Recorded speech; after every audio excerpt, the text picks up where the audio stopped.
Hare Krishna Maharaj, please accept my humble obeisances. All glories to Srila Prabhupada. Hare Hare Krishna. Krishna, all glories to Srila Prabhupada. Hare Krishna. So today we are very fortunate and honored to have association of His Holiness Badrinarayana Swami Maharaj. I will just like to give a brief introduction about Maharaj. And the key word there is brief. Yes, Maharaj, I will just keep it very short. You can just read what I sent you. Yeah, Maharaj. Recently you shared, Maharaj. I got some little introduction. Yeah, you just read that. Yeah. So Maharaj is an initiated disciple of Srila Prabhupada, and Maharaj met Srila Prabhupada in 1969 and got initiated in 71. And Maharaj is serving as a GBC, governing body commission, since 1987. And Maharaj awarded sannyas order in 2014, and he became Diksha Guru in 2020. And since then, he's giving wonderful services. And we were very fortunate to have his association in 2017 GBC meeting at Ujjain. Maharaj is very expert in relating everything with Srila Prabhupada. And now you're going off script. Yes, sorry. Just last. Can I tell you a story? Okay, Maharaj, it was Hare Krishna. One time, this is from the anyway, from the Padma Purana. The Himalayas were going to give birth, Himalaya mountains. And you can imagine, Krishna says of immovable things on the Himalayas. So all the devas, all the sages, everyone assembled to see what the great mountain was going to give birth to. And there was rumbling and shaking.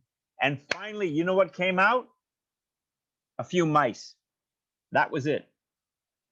So people make these big, Badrinarayana Swami, this, that, or, So it's like the Himalayas, big rumbling and shaking, but what comes out is meat, a little mouse. So I'm always embarrassed by these big.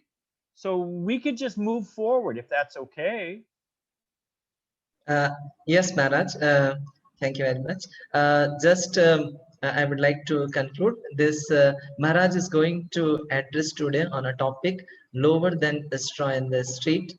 So we will be very fortunate to hear from Maharaj. And at last, if somebody has some question, they can write in chat. We will take the question at last. Thank you very much. Hare Krishna. Now, I want to say one thing about Prem Avatar Prabhu, that I have harassed him and chastised him, and he has proven his. Chanakya Pandit says, can you follow me? Can you hear clearly? Yes, Maharaj, we are able to. Chanakya Pandit says that you can test a person's character in adversity, just like you test gold by rubbing on the jeweler's stone. So I have been pounding on him, and he has shown his very saintly and tolerant qualities. So I offer my respects. We're all feeling greatly the loss of Bhakti Charumar Swami. And obviously, you more than, his disciples. I mean, I remember how I felt when Prabhupada physically disappeared. So I have some sympathy for the vacuum and the weight that you're feeling. But the best thing you can do is to be good sons and daughters. You honor him best by being good disciples and being good devotees. And if we just collapse into lamentation and lethargia and how does that glorify our spiritual master? How is that pleasing to Bhakti Charu Maharaj? Rather, when we stand up and we fight for Krishna and we carry on our duties and we're try to be good representatives of him, that's what pleases him. That's the manifestation of love. So Premavatar Prabhu is acting as a very nice representative of Bhakti Charumash. Bhakti Charumash was famous amongst many things. In addition, he's famous for his pizza, but he was famous for many things. But he was, one of the things he was most famous for was his very sweet Vaishnav qualities. I mean, he can be strong like a lion, and I'm sure you know that. So he was, he was no just a pushover or softy, as they say. He was very brave for Krishna, but he had that very sweet Vaishnav quality. So I see that also in Prema Avatar. So Hare Krishna for that. Now, Prema Avatar, I'm thinking that I can share my screen. Why wouldn't that work? Let's see. Yes, Maharaj, you can try now. Let's try it. Let's see. Is this working for you guys? You can see? Yeah, Maharaj, we are able to see. Okay. So, Nama Om Vishnu Padaya Krishna Pastaya Bhutale Shrimati Bhakti Vedanta Swami Namane Namaste Saraswati Devi Gauravani Pachari Nirvasesha Sunyavari Baskachadi Satarni Shri Krishna Chaitanya Prabhu Nityananda Shri Veta Gadara Shivasari Gu Bhakti Vrinda Hare Krishna Krishna Krishna Hare Hare Hare Ram Ram Ram Hare Hare Panchakapati Vishta Kripa Sindhya Patitanam Pavanebhyo Vaishnavebhyo Namo Namaha. So devotees are intelligent, and we were just reading a verse by Rupa Goswami, and it was describing how the devotees are expert geologists. Like a geologist can find his way into the mountain and find the gold and extract it. So devotees are experts at how to advance in spiritual life. We're always looking for how to enhance that facility. So, and people are always looking for shortcuts and secrets and what is the hidden key. So there is this presentation is offering what they say, call it hidden in plain sight. Something is hidden, you can't see it, but it's right there in front of you. So this talk today is going to be talking about a key that opens the door of devotional success. And it's hidden in plain sight. It's right in front of us. So that's a little setup.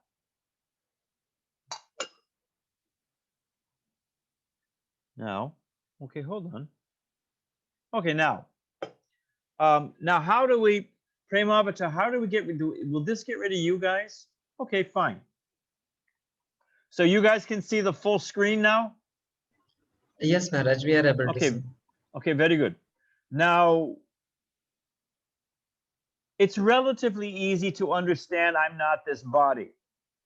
I can see that my hands, my head, my feet, okay, I'm the, passenger riding in the body.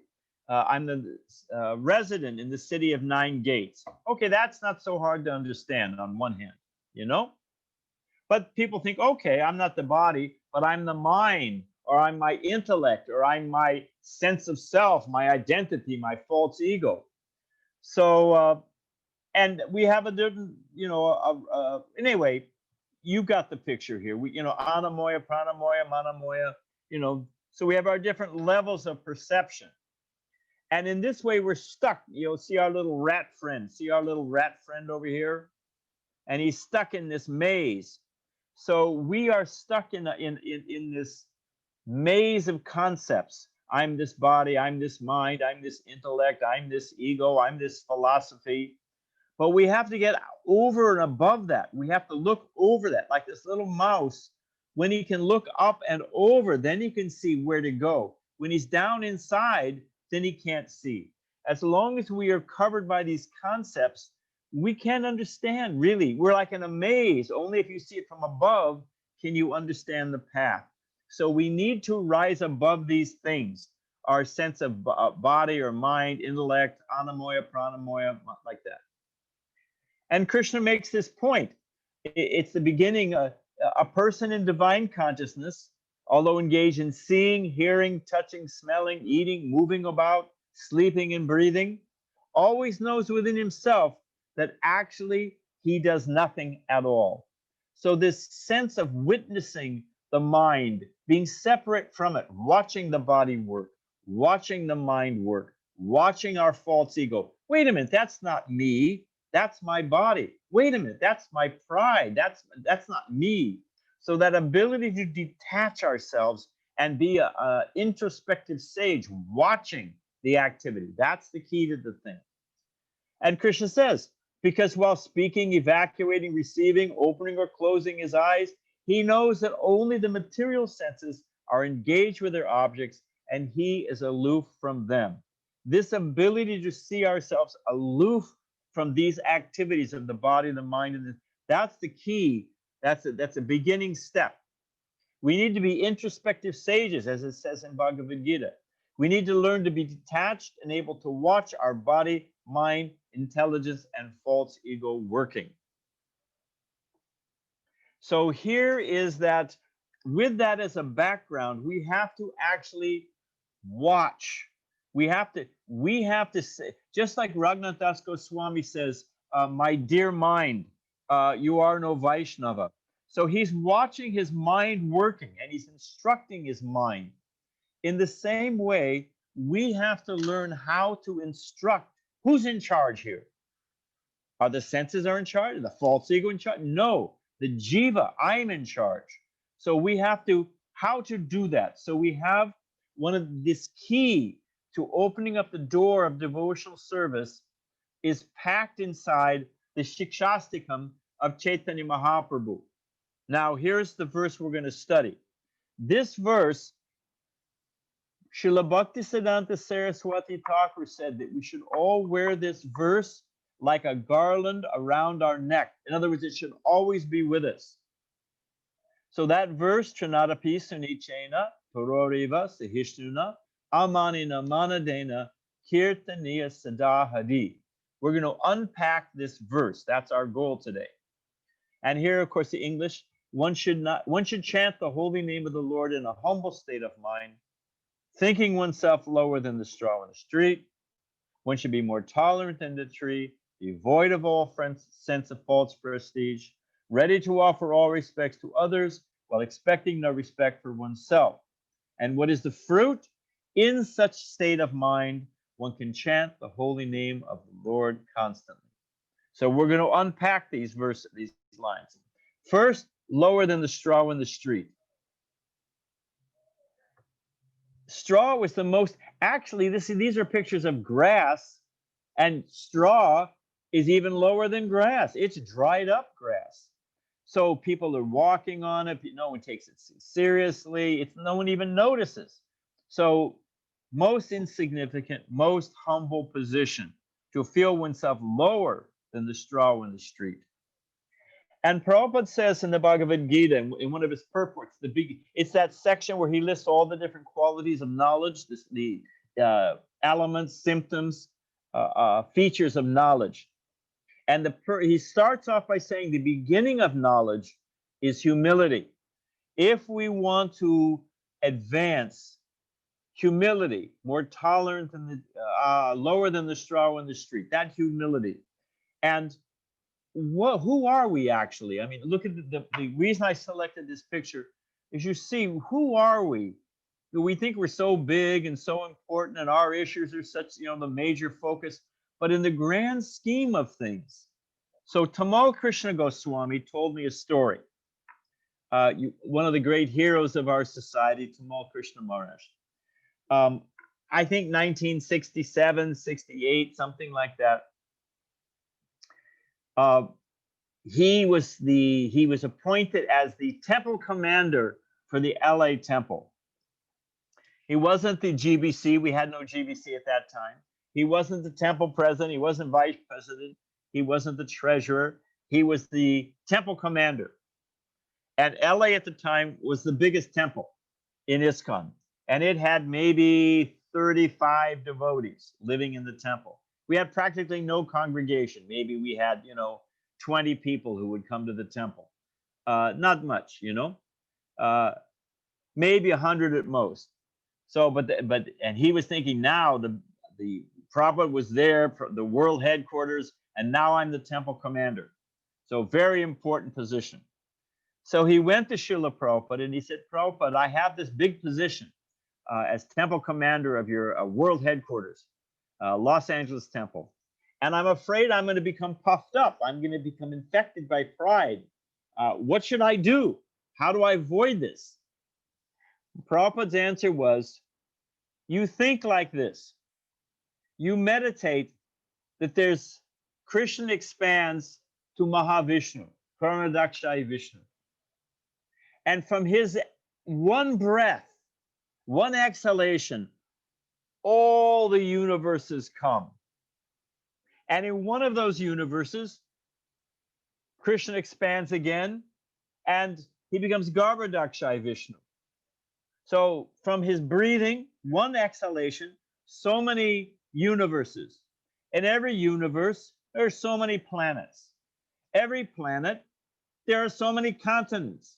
Every continent, there are so many countries. Every country, there's so many states. In every state, so many provinces or districts or counties.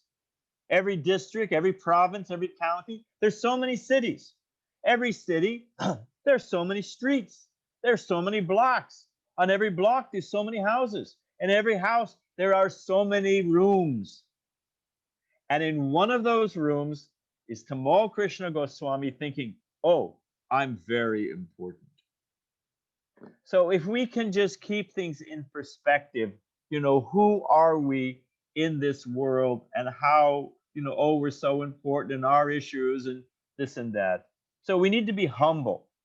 And because humility, an actual analysis, an actual understanding of our position, that opens the door to knowledge. There's a Guru Nanak story, and I heard Prabhupada tell it. There was a sadhu, and he came to a village, and he was giving pravachan, giving some katha in the evening at the village temple. So one friend, he invited his friend, oh, you should come. Now his friend was a very rich man, and he was very proud of his money. I've worked hard. I've got a nice house and bank balance, and I'm on top of the world. Param Gatim. So he said, I don't want to go see this sadhu. He said, I know what'll happen. This sadhu will ask me for something. They all, they say, oh, depend on Krishna. But then at the end of the pravachan, they ask me. They're depending on me. They ask me, oh, give some money, give some land, some cows, some cloth, this and that, So they say depend on Krishna, but they really mean, but they're depending on me. I don't want to go. His friend said, no, you should definitely go. This sadhu is not like that. And just to convince his friend, he said, there'll also be a nice feast afterwards, nice Krishna Prashadam. So the man thought, okay, I can sit through anything if I get a good meal at the end. So the rich man came, sat behind a pillar in the back of the temple room, and the Swami, very nice Vaishnava sannyasi, spoke. And when he was done, he called over the rich man. Even though the rich man was trying to stay in the back, unseen, the sadhu said, oh, please come speak with me. Because Prabhupada says that you can understand the mind, the face is the index of the mind. So the sadhu could understand what this man was thinking. So the sadhu, he called over this man and he said, I need your help. The rich man said, I knew it. Here it comes. I knew I shouldn't have come. So the sadhu said, I have a needle. And I use this needle for sewing up my dhoti, my kurta. Needle comes in handy, needle and thread. I use it a lot. He said, but I'm always losing it. So the sadhu said to the rich man, can you take this needle and you just keep this needle for me in a safe place and you give it back to me in my next life? So you keep the needle and you give it back to me in my next life. Can you do that for me? So you can imagine the rich man was an honest man, and he began thinking about it. He said, no, I can't do that. Now, we all know a needle. A needle, I mean, you can't even buy a single needle. It's an insignificant item. I don't know how much, some of you may know what a pack of needles, I mean, how many rupees is that? It's nothing. You know, in America, you can't even buy a single one. So it's such an insignificant thing. And this rich man thought that I can't even take a needle into my next life. So how, you know, all my gold, all my wealth, what am I so proud about? It's all finished at the end of this life. So these are some of the meditations for humility. Now, okay, become humble, but why? What is the, you know, what do they say? We should ask why 5 questions. 5 times we should ask why. Okay, well, why? Well, okay, what? Okay, so we want to become humble. Chaitanya Mahaprabhu instructs us, but why? Here's some of the benefits. One, simple, adverse to fault finding, freedom from anger, renunciation, tranquility, freedom from covetousness, gentleness, modesty, forgiveness, freedom from envy, and from the passion for honor.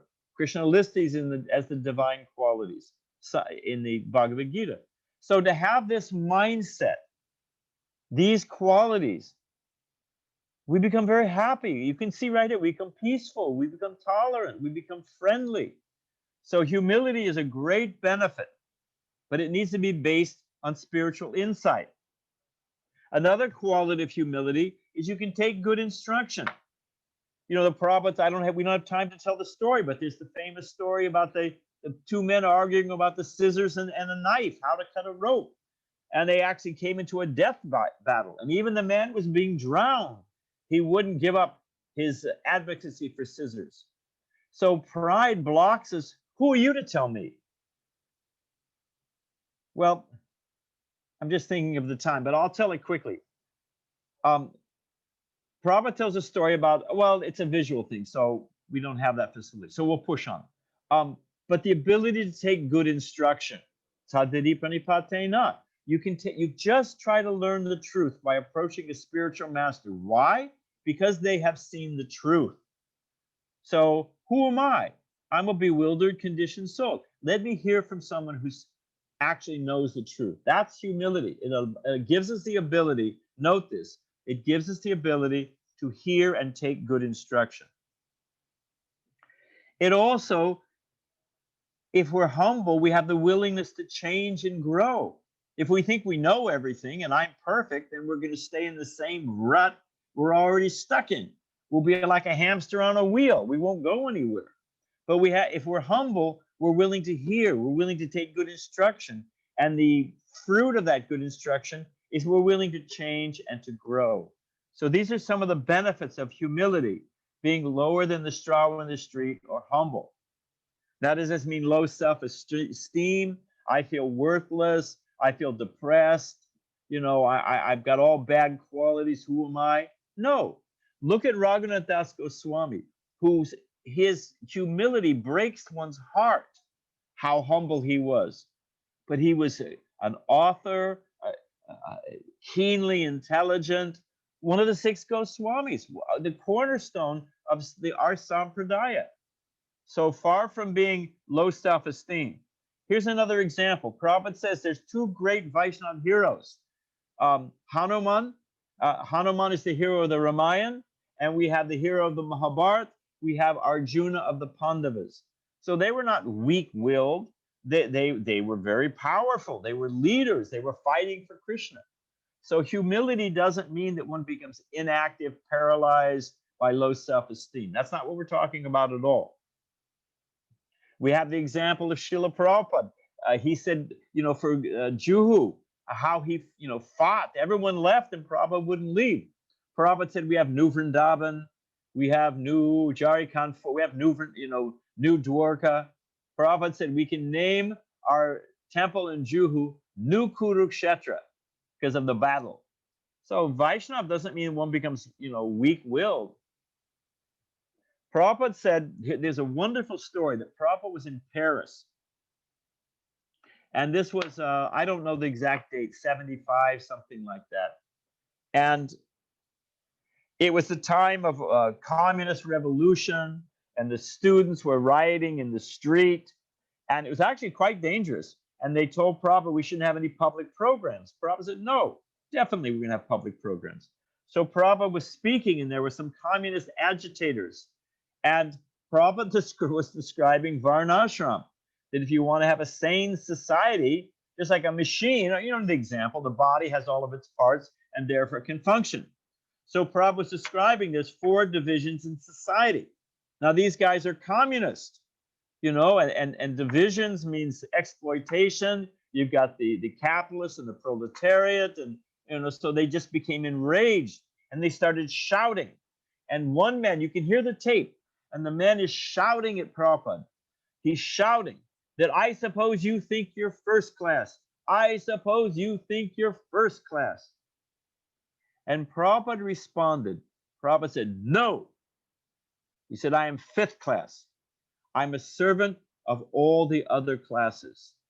And Prabhupada said it with such strength and such humility that the whole audience burst into applause. And that's how Srila Prabhupada thought. That's how a Vaishnava thinks. We are a servant, das, das, das, anudas. So that's Vaishnava humility.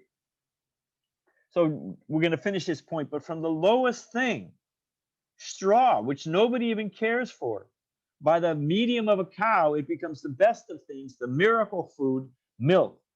So humility is the key that turns from the lowest, this humility produces the highest benefits. So now we're going to take more tolerant than a tree. Trinadapi sunichana, tororiva sahishtuna, more tolerant than a tree. Now the tree, you can see here, this poor tree, heat, cold, wind, rain, it doesn't give up. It doesn't, you never see the tree say, hey, that's it. I had enough. I'm moving to South India. I'm going to Florida. I'm going to Hawaii. I can't take this anymore. A tree tolerates. So a Vaishnava, in the light of the Bhagavad, it gives the example of the rain beating on the mountain, and yet the mountain does not move.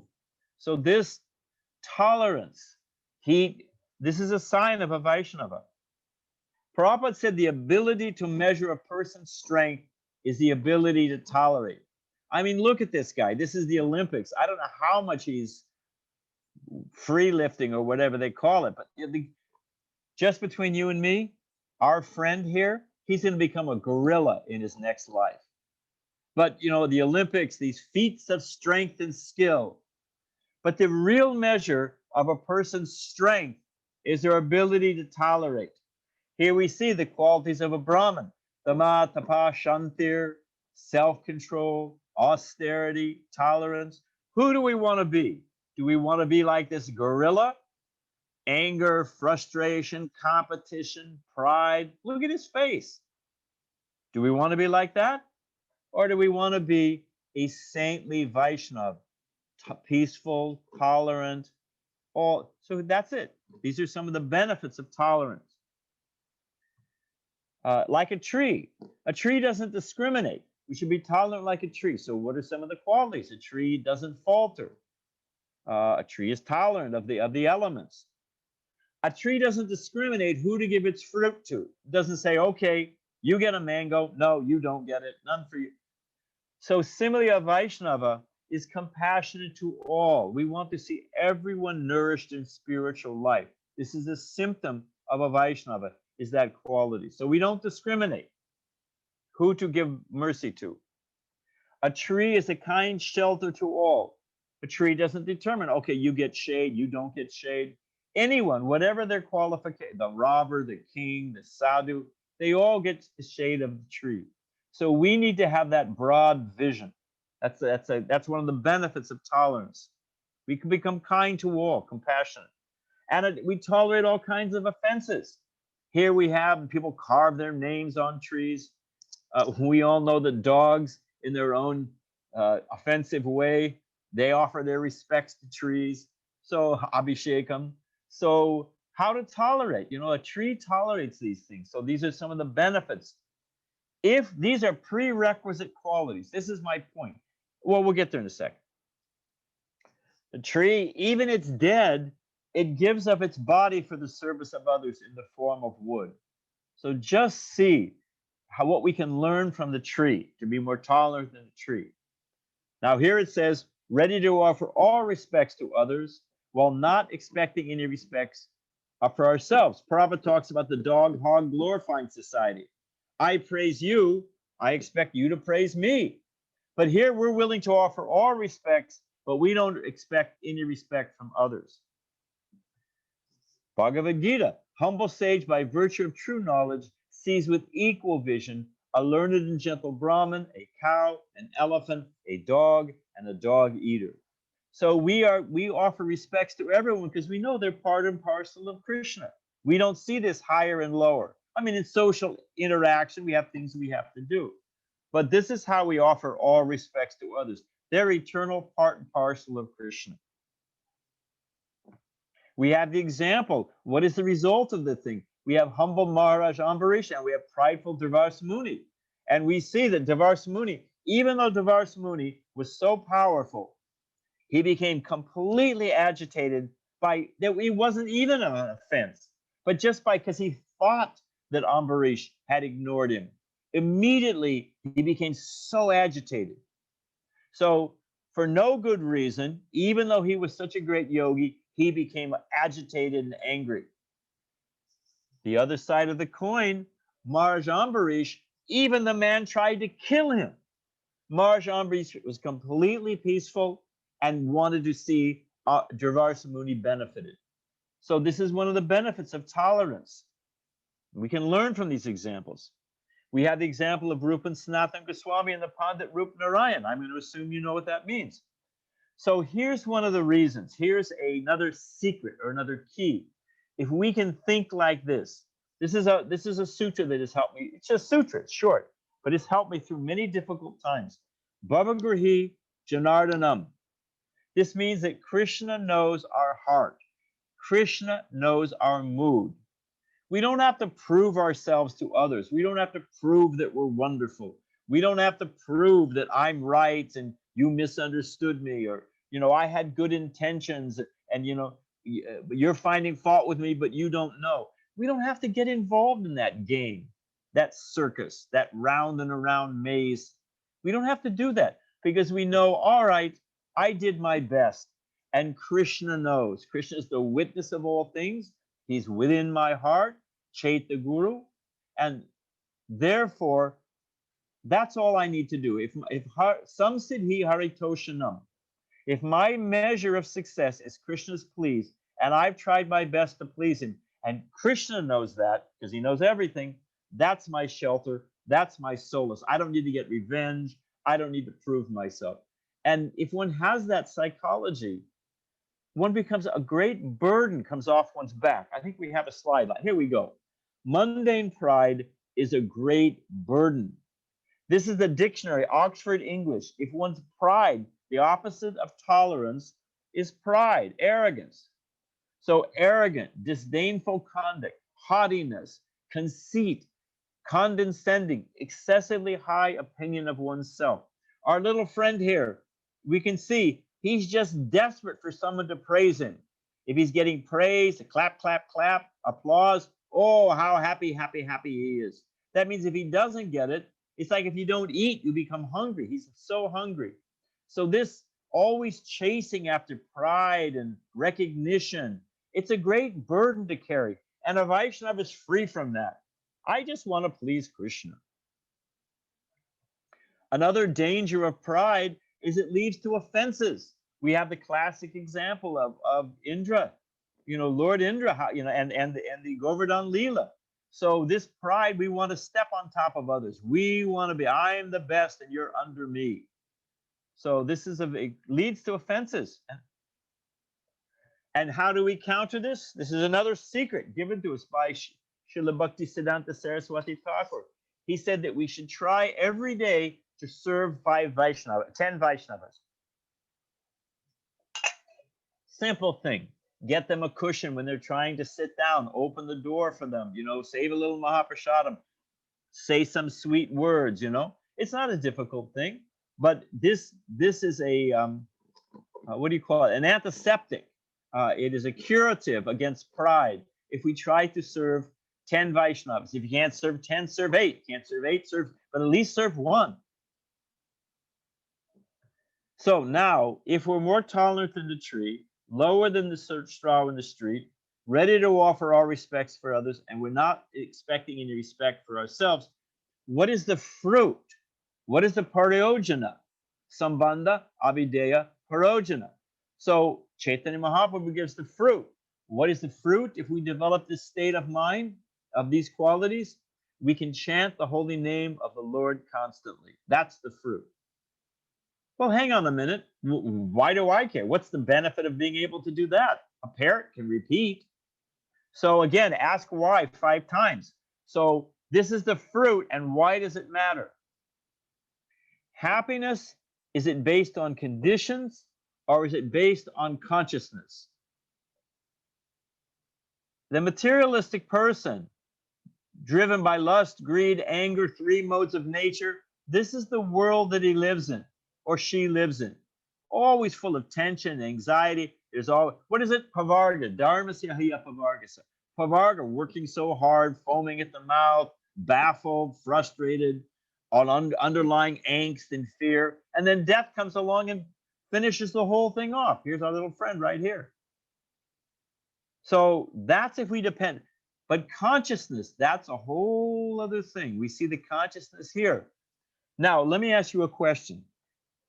Well, maybe I've got it here. Okay. Now, the Buddhists, they have a saying, nothing is certain but change. Buddhist mantra, nothing is certain but change. And Krishna nails it better based on Sankhya Yoga, that everything in the material world is mutable. The material nature is constantly mutable. That means a smart person will understand, if my happiness is based on conditions, and conditions inevitably, irrevocably, I cannot stop it. They are going to change. If my happiness depends on conditions, and conditions are destined to change, what does that mean about my happiness? We all know the answer. Happiness will be lost. If I'm happy because it's hot, what about when it gets cold? If I'm happy when I'm young, what about when I'm old? If I'm happy when I'm rich, what happens when I become poor? Ultimately, what happens when I die and I leave everything and go to my next life? So conditions are not the source of happiness. Consciousness is the source of happiness. Someone who is Krishna conscious, we have Haridas Thakur living in a snake. We have devotees leaving their body. I don't have time to go into it, but there was just a young devotee. She's 30 years old, beautiful young girl, happily married, wonderful husband. She got cancer. She discipled Badrinarayana Swami. Left her body within 3 months. That's the only time. It was such a virulent, such a rapid cancer. Within 3 months, she left her body. Now that would crush any other ordinary family. But amazingly, the family, the father, the husband, the mother-in-law, the sisters, the daughter-in-law, Badrinarayana Swami, who was her spiritual master, really stepped up and helped her. The devotee community here. So everyone did their duty in Krishna consciousness. What to speak of her? She was completely fixed. There's no question this girl went back to Godhead, you know? So consciousness determines happiness, not conditions. So again, if we're in this, if we develop these qualities, we'll be in the state of always chanting the holy name. Now, what does that mean? We'll be in that consciousness, which means we will be free from dependence on conditions. That peace and shelter of remembering the holy name, of being absorbed in japa, absorbed in hearing Krishna Katha. So hearing either by japa or by Krishna Katha, that peace and shelter is always available. It doesn't depend on conditions. You just chant the holy name in a prison, you know, wherever you are.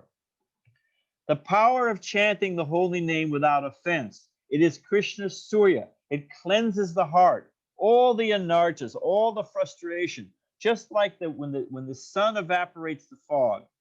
The holy name is called the Papa Vidyam. It's pure and antiseptic. The sun shines on a urinal, such a nasty place, but given enough time, over time, that urinal will become completely purified by the sun. That's the antiseptic effect of the sun. Similarly, the holy name within our heart. Look at Prabhupada's face here. How peaceful, how he is relishing the holy name.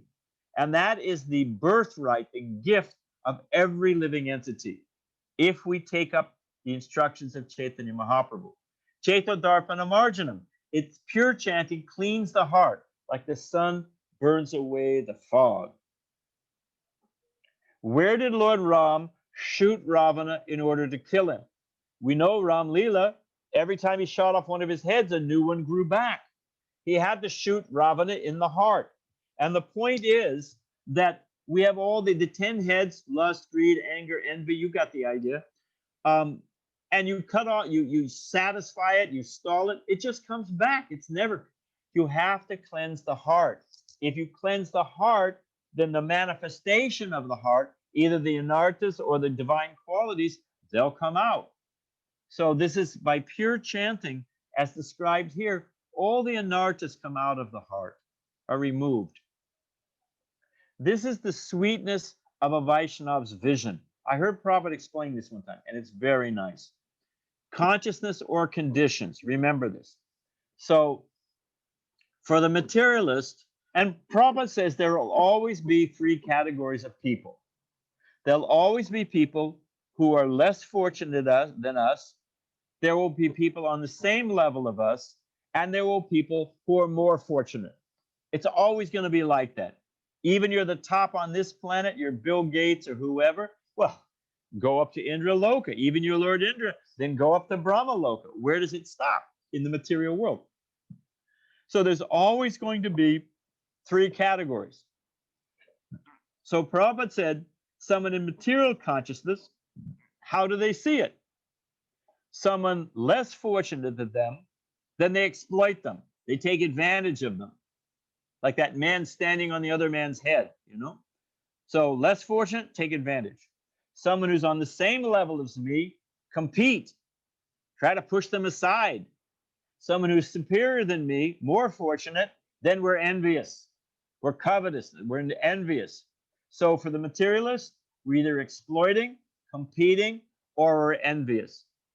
Now the Vaishnava, looking at the exact same conditions, exact same experience, how does a Vaishnava see? Someone who's less fortunate, let me give them mercy. Let me bring them up. Let me help them. Someone who's equal, let me make friendship with them. Someone who's superior, who's senior, let me serve them. So we have a choice. That's my point. Prabhupada said, told me personally, you are sitting on a fence. You can lean one way or the other way. Whichever way you lean, you will fall. We have a choice. Do we want to live in a world where we're envious and where we're exploitative and where we're competing? Or do we want to live in a world where we're giving mercy, we have friendship, and we're taking good instruction, advice, and shelter? It's our choice, but it depends on our consciousness. Rupa Goswami says, I do not know how much nectar the 2 syllables Krishna have produced. When the holy name of Krishna is chanted, it appears to dance within the mouth. We then desire many, many mouths. When that name enters the holes of the ears, we desire many millions of ears. And when the holy name dances in the courtyard of the heart, it conquers the activities of the mind, and therefore all the senses become inert. So imagine this. Just we all know the sweet taste of a gulab jamun or a samosa. What to speak of when we're thirsty, the pure taste in water. So here it's saying, if I had millions of mouths, what would be the taste? How much I could relish Krishna? And a nice sweet sound. We like to hear our own name. We like to hear sweet music, whatever it may be. But imagine the sweetness of hearing Krishna's holy name. And on top of that, just see the activities of the mind become conquered and the senses become inert. Here again, look at here. If the mind is conquered and engaged, we're simply thinking of Krishna. We're not thinking of anger and envy and who did what to me, and all of that garbage is gone. It's conquered. And if the senses are controlled, what I love about this picture, one of the things, you know, here you see the eye, the tongue, you know, the analogy. The horses are the senses, mind is the reins, intelligence the driver, soul the passenger, chariot the body. So we're just the passenger, and the out of control senses, they're just about to go over the cliff. See the cliff here? Just about. But if the senses are inert and the mind is conquered, how? Because the holy name is chanted with the preconditions that Chaitanya Mahaprabhu listed. More taller than the tree, lower than the straw in the street. There's so much packed in. This is a key. Again, if we understand this verse, it opens up the door to the house of bhakti. Here's a tip. You know, we're trying to give different, you know, inside tips, secrets. I desire many millions of mouths and ears. So what to do when we're chanting? Prabhupada said, concentrate on saying the mantra clearly, not snicka, ram, ram, you know. But if we use our mouth to pronounce clearly, concentrate on saying the mantra clearly. And with our millions of ears, we concentrate on hearing carefully. We speak clearly and we hear clearly. That's how we become absorbed. Just look at Srila Prabhupada. That's how we become absorbed. And all the residual results come from that pure chanting. The mind becomes conquered and the senses become inert. This is the highest perfection of yoga, as it says in the Gita. People want to conquer the mind and they want to control the senses. That's what yoga is meant to do. But here we see, here's how you do it in the age of Kali. You simply, you know, what is it? Jagasankir, the Sumedasa. If you have sufficient intelligence, this is the perfection, the Jaga for the age of Kali.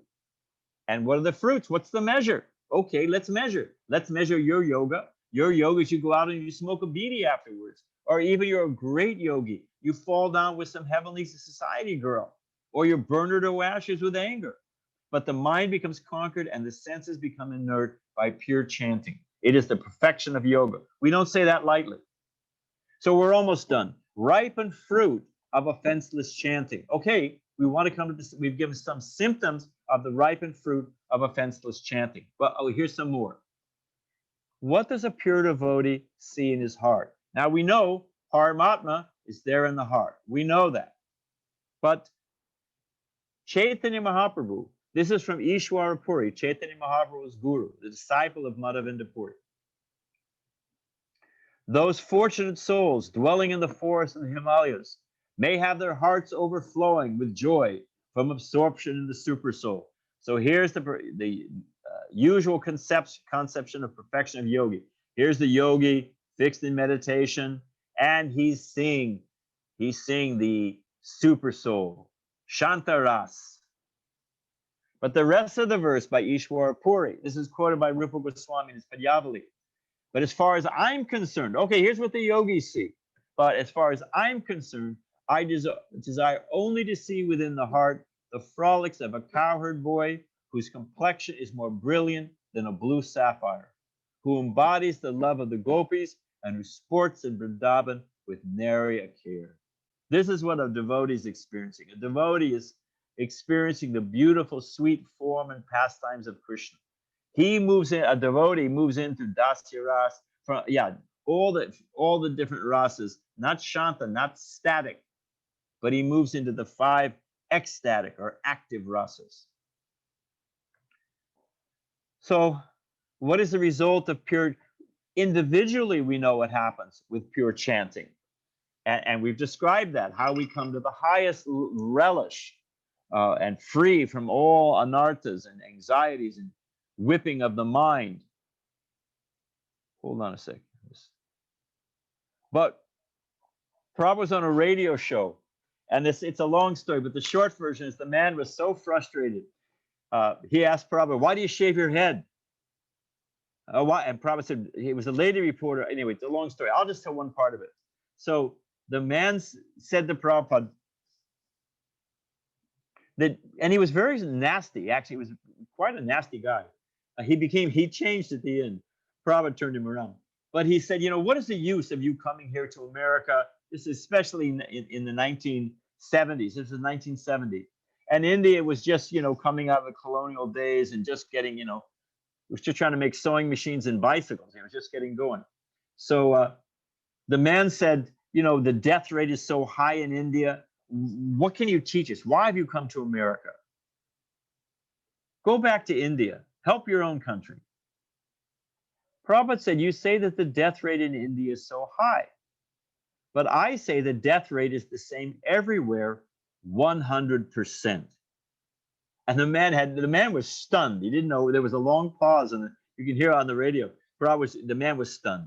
And Prabhupada goes on and on and on like this, just, you know, with common sense, deflating this man's materialistic worldview. And finally, in the frustration, the man said, well, what would happen if the whole world became Krishna conscious? What would happen if the whole world became Krishna conscious? Prabhupada's sweet answer, Prabhupada said, don't worry. There'll always be fools like you who won't. Later on, Prabhupada told us, I can say this, you cannot. Prabhupada said the dispensation for old men and little children is they can go anywhere and they can say anything. So Prabhupada was trying to break the man out of his materialistic shell. So the man was really shocked when Prabhupada said that. But then Prabhupada went on to give it, you know, the man asked what would happen if the whole world became Krishna conscious. And Prabhupada began to describe. Now, if you take a grain of rice, you test it, you're cooking a pot of rice, you look at one grain, if it's cooked, the whole pot is cooked. Okay? So what would happen if the whole world became Krishna conscious? Now, here's an example. This is a picture of the LA Ratha Yatra. It doesn't really do it justice. There's about 100,000 people participating, but you can get a flavor of the thing. So, and just as a sidelight, the LA Ratha Yatra cost around $65,000 US to put on. And that's the permits. We have to hire police. We have to, it's a whole thing. It all adds up. It's a very expensive thing. Of course, by prasadam distribution and, you know, donations, sponsorship, it goes on very nicely by Krishna's grace. But here's my point. The 9 top industrial nations, they call it the G9, the top industrial nations, gross national product. What they spend on defense alone, the military budget on defense alone, what they spend, not in one day, not in 1 hour, but what they spend, the 9 top industrial nations spend on bombs, missiles, guns, in 1 minute, in 1 minute would be enough to put on 116 Ratha Yatras the size of the LA Ratha Yatra. We can't even imagine 116. Oh, and every day imagine what would happen to the planet if we put on a Ratha Yatra the size of LA's every single day in 116 countries, cities. Can you imagine the impact? I mean, it's just inconceivable. So here's just a sample. 1 Ratha Yatra, 1 day of the year, LA. Look at these people. Look at these young folks. They've each got a copy of Bhagavad Gita, and they're going to get some answers. What's going on in this world? They're so happy to have met the devotee. Look at this lady. You know, her daughter's got a little prasadam. She's got a book in her hand. She's looking at the blissful devotees, and she's thinking, you know what? Maybe there actually is happiness in this world. You know, I'm struggling. I'm a single mom. I got a job that's grinding. But look at this. Look at the devotees. Maybe there is real happiness on the spiritual plane. And look at this lady. Same thing. Her daughter's got some prasadam. She's got some books. You know she's thinking, hey, man, I'm going to the next Sunday feast at the Hare Krishna temple. It's right down the street. I'm going. So from just a little bit of association with the devotees, this is what the world would become like. So it's good for micro level, us individually, and it's the only cure for the world on the macro level. So we'll just be finished. Again, from Bhaktisiddhanta Saraswati Thakur, we should beat the mind in the morning with the shoes and in the evening with a broom. The mind is like a mad elephant, you know. It has to be, you know, you have to keep control of an elephant. So one should beat the mind in the morning with shoes and in the evening with a broom. And meditating on this verse every day, unpacking this verse and applying it to our life is a great way to beat the mind every day. We need to take these instructions seriously. This is not just, oh, it's some pretty pictures and okay. No, we're meant to take it into our heart. Just like the honey, you got to open it up. Otherwise, you'll just lick the jar. I travel here pre-COVID, but even now, Zoom classes, we hear it all the time. Oh, Swamiji, I'm not feeling enlivened. I'm not feeling any nectar. I'm still struggling with the modes of nature. We hear this question. Now, suppose we go to a doctor and we say, Doc, I'm tired, I'm weak, I've got this gnawing pain in my stomach. Tired, weak, gnawing pain. Doctor says, have you been eating? We say, oh, no, I haven't been eating. Well, of course you're going to feel like that. If you say, Doc, I still got this headache. I came to you, I got this splitting headache, I still got it. And he says, well, you taking the pills? Oh, geez, I forgot. Well, there it is. So our whole advancement, our whole movement, macro level, and individually, our whole advancement we have to avoid offenses, of course, but it rests on chanting the holy name. Everything will come from pure chanting. So, yeah, we're not advancing in spiritual life. I guarantee you, we take it back and we find out that people are not chanting rounds nicely. They're not reading nicely. They're not following the principles. They're not avoiding offenses. If you follow the process, it works and you become blissful. It takes some time, just like when you're hungry. You sit down at the table, it takes some time, but you keep eating, it's going to work out great. So for the seed to grow, it must have soil, sun, and water. So if we want to have the seed of pure chanting fructify, it needs these prerequisites. Trinadapi, Sunichena, these are the prerequisites that allow the seed of pure chanting to fructify. And now we know why we want that pure chanting. So just to recap, lower than the straw in the street, these are the precursors. More tolerant than the tree, ready to offer all respects to others while not expecting any for ourselves. Here's the fruit, in such a state of mind, one can chant the holy name of the Lord constantly. So let us take shelter of these sublime instructions of Sri Chaitanya Mahaprabhu.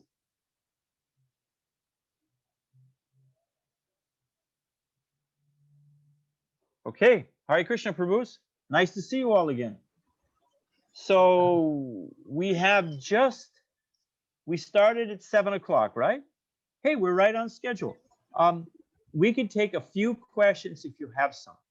Now, I'll tell you what happens with questions. And here's the kind of questions we want. 2 things. First off, people are shy to ask questions. Everybody thinks, oh, somebody else will ask a question. So everybody waits for the man or woman next to them to ask a question. But once one person asks a question, oh, people think, oh, okay. So we need one brave soul to break the log jam, to open the door to questions. So that's one thing. We need a brave soul to ask a question. And don't worry, you're almost done. We'll be done in 15 minutes. The other thing is, we don't want a long purport. We don't want a second class, disguised as a question, someone trying to prove their erudition. We don't want that. We want a question. We want a genuine question. And try not to make it a stump the Swami question. You ask me anything you want, but not was, who was the wife of the 5th Manu and that, let's be real here, as they say. Okay, Prabhus, thank you very much. Any question? Hare Krishna Maharaj, there are a few questions in the chat. So, very good. Thank you, Prem Avatar, for being so well organized. Hare Krishna. So can I read the questions now? No, send it to me by psychic power. Yes, please read. Hare Krishna Maharaj, please accept my humble obeisances. We can cut out that part. Let's just get to the question. Can I you appreciate the Vaishnava etiquette, but we don't have much time. can you please tell something about your early life in Krishna consciousness? Because I heard you joined as early as 1970s. I appreciate the question. I'll answer it, but it's not really a question on the class. We want to see people were listening. Okay, but anyway, yes, I met the devotees when I was 17 years old. I was a fool and a rascal. I thought I was living on top of the world. And the first devotee I met said to me, you know, he could tell my error. He said, the devotee said, this world is full of suffering. I said, well, maybe for you. I said, I'm having a great time, you know. And he said, okay, but there's one thing about this world. I said, what's that? He said, no one gets out alive. That one sentence just blew the whole thing right out from under me. So then I started reading Prabhupada's Gita, and Prabhupada's Gita answered all the questions. I had so many questions. There was a Back to Godhead magazine, you know, when I was first coming to the temple. So this is 1969, 1970, beginning 1970. And it was an advertisement on the back of the Back to Godhead magazine. And it had all these black and white pictures of all the different political and philosophical and, you know, all these different, you know, from Socrates to Bob Dylan to, you know, I don't know who, Mahatma Gandhi. I had them all there, right? All assembled, Allen Ginsberg. And the caption was, and in the middle of all this was a picture of Prabhupada. And it said, all of these people know the questions. Only this man knows the answers. Oh, it was a Gita. Only this book knows the answers. So sure, smart people know the questions. This, you know, there's so many, and now, you know, what do we do about the economy and exploit? You know, I don't spend time on it, but they all know the problems. So many people. But what do you do about it? So when I read Prabhupada, when I met the devotees, I was sailing on an illusion, destined to suffer. And I was already suffering. I just thought, well, this is just life, you know, okay, fine. You know, there's threefold miseries. All right, well, that's just life. And you just, you know, squeeze out what you can. But when I met the Vaishnavas, I saw there's another type of happiness. There's a whole other dimension. There's the taste of the nectar for which we're always anxious. And there's a purpose to life. There's a purpose, there's truth, there's beauty, there's real service to others. So when I read Prabhupada's books and met the devotees, my life was changed. So that's my story. And and Prabhupada says, suppose you're walking down the street and you're a pauper, you know, no money, beggar. And someone walks up to you and just hands you a bag full of gold. They say, just take it, just take it. That's causeless mercy. When we talk about causeless mercy, we have no qualification. It was just fell out of the sky on us. We don't have any qualification in the age of Kali. Everybody with a brain already went back to Godhead. You're all great Vaishnavas who took birth to serve Chaitanya Mahaprabhu's mission.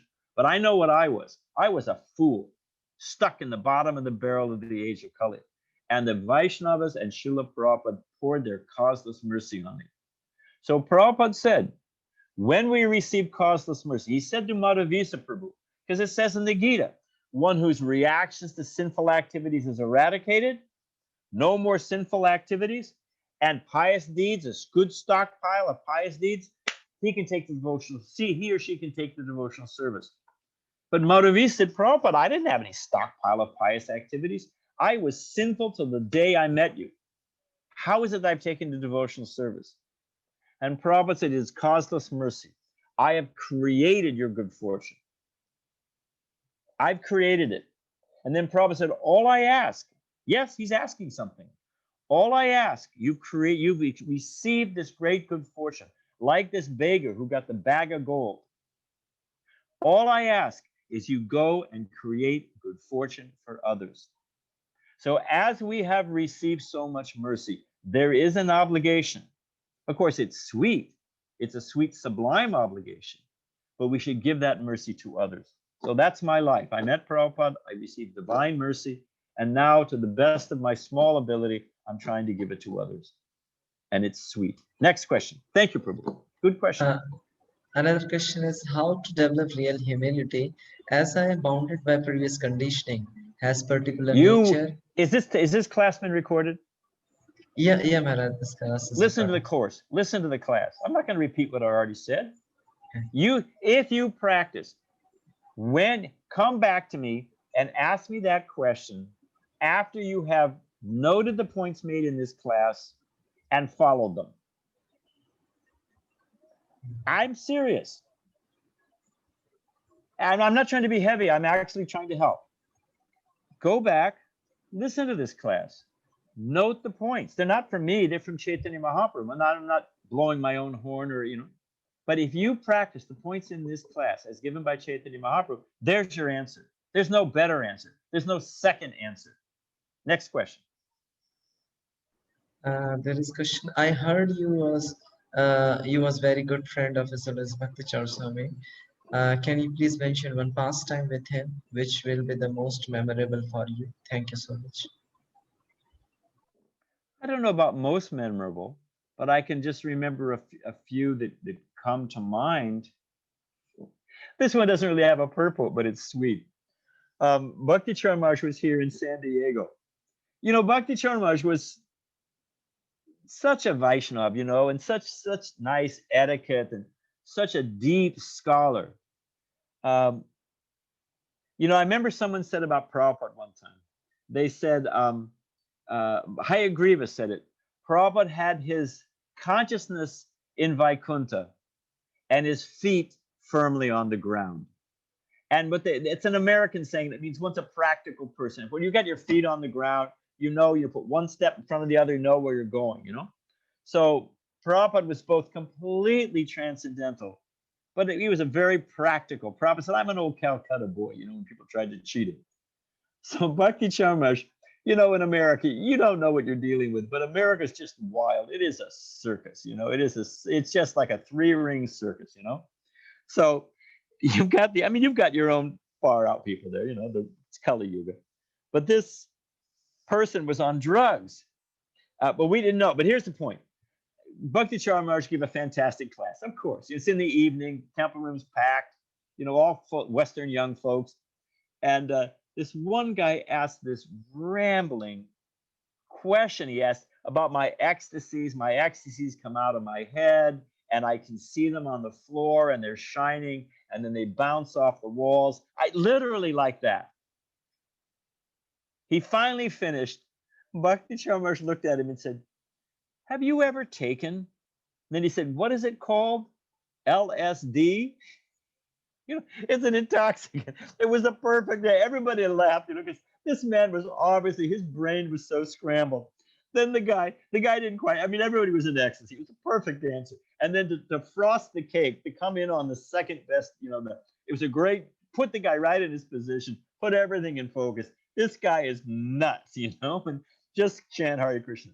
But then the guy said, but Swami, when I chant, I hear bells, I hear whistles, I see blazing light, like, oh, that's like a big realization. Bhakti Maharaj said, keep chanting, it'll stop.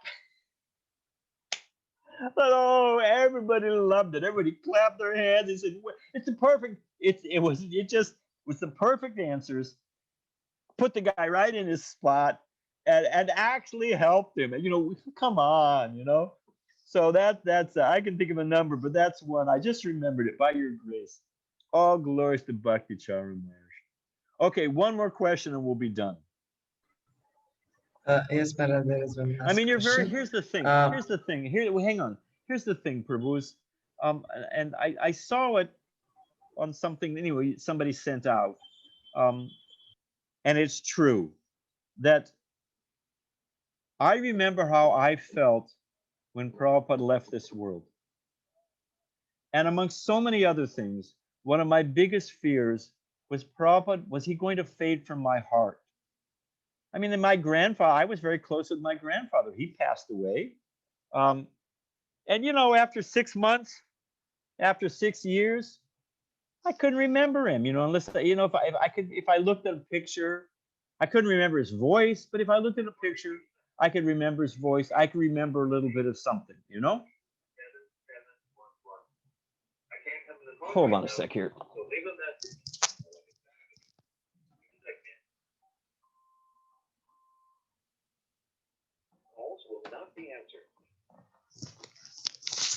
Sorry about that, Prabhus.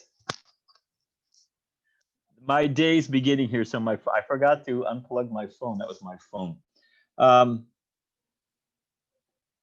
So I was afraid that Prabhupada over the course of time was going to fade from my heart and become just like a soft memory, you know?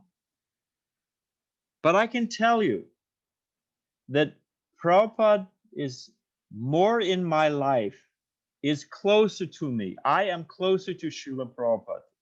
And I'm just, you know, an insignificant jiva. Yeah, I mean, I'm not special. But to the best of my ability, I've stayed in his movement, trying to serve him. I've stayed in the association of devotees. I've tried to follow his instructions. And everybody can do that, whether you're a house, if you're working, if you're a brahmachari, if you're a sannyasi, whatever you are, man, woman, child, everybody can do this. I try to serve his devotees. I try to stay in his movement. I try to follow his instructions to the best of my ability. And by that simple act, Prabhupada's more in my life than ever. There's no question. Prabhupada's guiding me. Prabhupada's helping me. He's chastising me sometimes. So these relationships, they asked Prabhupada, you came to America, a newspaper reporter, all alone. You're an old man. It's not your culture. You have no money. I mean, when you think about it, it's very brave. So he said, you know, you must have been very lonely. Prabhupada said, I was never alone. My spiritual master was always with me. You read the close of the Chaitanya Charitamrita, it is so sweet. And Prabhupada's talking how Srila Bhaktisiddhanta Saraswati Thakur is smiling on him. So your spiritual master will not fade away. You will not lose him. Rather, he will become in your life for real, not just theoretically, not just like in principle, but in reality. He will be in your life, guiding you, helping you, instructing you. Your spiritual master will become, if he's not already, your best friend. And all you have to do is follow his path. Malati Devi told me a story that Prabhupada's coming out of a Pandal program in India, evening time. And, you know, he's walking to his car. One man grabs his feet, you know, dandavats, and literally held Prabhupada's feet. Prabhupada almost, you know, he had to stop. The man's holding. And the man said, Swamiji, Swamiji, save me, save me. Prabhupada's answer was, yes, I can save you, but you must do the work. It is reciprocal. I can save you. Prabhupada can save you. Bhakti Charumash will be in your life, but you have to do your part. We have to do our part. We have to do our work.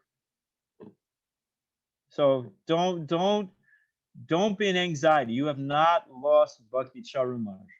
And to the degree that you will follow him, you will have him more than you ever had him. As you grow and mature in spiritual life, then you will realize his instructions, you'll realize his presence more than ever. I guarantee it. And you ask anyone else, Prabhupada disciple, they'll tell you, if their spiritual master has passed away and they're sincerely following, they will tell you their relationship is deeper than it was before. Okay, maybe it's 8:15. I think we should end there in all honesty. I do have to go. Prabhus, please don't be crippled by doubt and friction. Just serve your spiritual master. Maintain. You have a beautiful temple there in Ujjain or wherever you are. Just what would he like you to do? He'd like you to preach. He'd like you to distribute books. He'd like you to have a nice sadhana. Just do what he wants you to do and be happy. It's very simple. One last thing. This is a visual maybe you can see. Okay, I'll ask Premavatar. Can you see Premavatar? Can everybody see him? Can they see you? Yes, Maharaj. Okay. Prabhu, please touch your nose. Oh, no, no, no, that's very wrong. Completely wrong. Now watch me. Here's how you touch your nose. That was Prabhupada's example. You know, it's simple. Prem Avatar, just touch your nose. You don't complicate the thing. Just nice, simple sadhana. Serve the Vaishnavas. Serve ISKCON. Chaitanya Mahaprabhu's mission. What is the difficulty? And Bhakti Charmash will sit resplendently in your heart. What more could we ask for? Okay, we can end there. Thanks a lot, Prabhus. Harika, hope to see you again soon. Hare Krishna. Hare Krishna Maharaj, thank you very much for your most valuable I'm gone. association. Thank you, Prabhus. Hare Krishna. So we thanks Maharaj for his association, and we express our heartfelt gratitude by chanting one time Hare Krishna. Hare Krishna, Hare Krishna, Krishna Krishna, Hare Hare, Hare Ram, Ram Ram, Hare Hare. His Holiness Badrinarayana Swami Maharaj ki jai, Jagat Guru Srila Prabhupada ki jai, Ananta Koti Vaishnava Vrinda ki jai, Gaur Hare.